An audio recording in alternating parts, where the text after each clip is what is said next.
Would you believe that California, the richest state in America, is currently struggling with a massive budget deficit, yet it provides free public health insurance to nearly 1.7 million illegal immigrants, and the program costs about $11 billion a year? The question is it humanitarianism or an increasing financial burden on taxpayers? Today, we'll learn how this issue has become a major electoral weapon in California's politics, economy, and upcoming gubernatorial elections. The U.S. state of California has long been known for its liberal policies and social welfare programs. But today, these same policies are raising serious questions about the state's financial situation.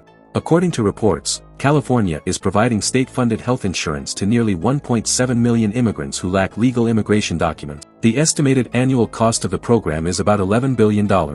This spending comes at a time when the state is facing a budget deficit of billions of dollars. Democratic candidates like Katie Porter argue that healthcare is not a privilege, but a basic right. They argue that these immigrants work hard on farms, construction sites, restaurants, and in the service sector. They also pay sales taxes, rent, and in many cases, income taxes. Therefore, denying them access to healthcare is morally unjustifiable and not good for public health. According to this view, if people receive timely care, serious illnesses and emergency medical costs can be reduced. On the other hand, Republican candidate Steve Hilton has been one of the most vocal critics of the policy. He argues that spending billions of dollars on non-citizens when the state is already in financial trouble is not responsible governance. In his view, this directly affects legal citizens, increasing healthcare costs, increasing the burden on hospitals, and increasing wait times for treatment. Hilton believes that the government's primary responsibility should be to those citizens who legally reside in the state and pay taxes. The video also highlights that many businesses and wealthy families are leaving California for states like Texas and Arizona due to high tax rates and costly policies. Low taxes, fewer regulations,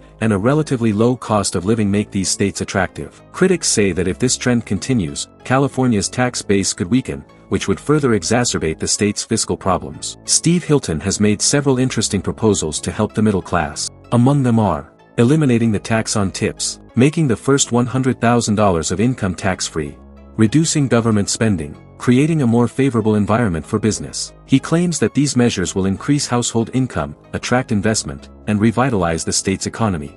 This issue in California is not just about health insurance. It's about the fundamental question of what the government's priorities should be. Should healthcare be available to everyone, regardless of their legal status? Or should the needs of citizens be prioritized in a time of limited resources?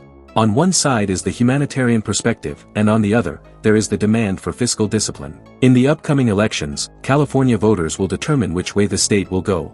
And this decision is expected to influence policy debates not only in California, but across America.